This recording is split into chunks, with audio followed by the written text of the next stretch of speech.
নবীকে নিয়ে কটূক্তি করা হয়, এর কোনো বিচার বিদ্বেষ হচ্ছে না, গ্রেফতার হয়, মুক্তি পেয়ে যায়। আজকে আমাদের হৃদয় স্পন্দন নিয়ে তারা অকৃষ্ট ভাষায় কথা বলে, যে ভাষা গ্রহণযোগ্য নয়। আমি বলতে চাই, যে নাস্তিক 1000 হবে, যে নাস্তিক 1 লক্ষ হবে, যে নাস্তিক 100 কোটি হবে, যেখানে মোহাম্মদ রাসূলুল্লাহ আল্লাহ রসুলের নাম চলে আসবে, অপমান করে কথা বলবে, সেই নাস্তিকদের আমাদের পায়ের তলে পিষে মেরে ফেলবো। আজকে রাসূলকে অপমান করে যে কথা বলেছে, তাকে গ্রেফতার করা হয়েছে এবং অতি দ্রুত তাকে শাস্তির আওতায় আনতে হবে।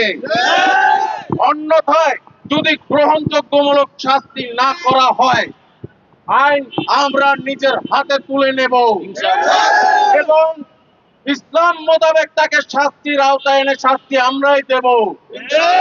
সরকারের কাছে আবেদন, আপনারা ভালো আইন শাসন তৈরি করুন। শিক্ষা প্রতিষ্ঠানের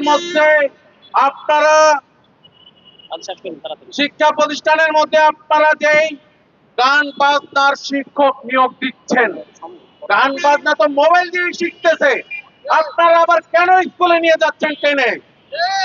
আপনারা অতি সত্ত্বই স্কুল কলেজ যেসব জায়গায় বাধ্যতামূলক আপনারা ধর্মীয় শিক্ষক নিয়োগ দিবেন এবং কোরআন শিক্ষা, প্রাথমিক শিক্ষার সাথে কোরআন শিক্ষা বাধ্যতামূলক থাকতে হবে।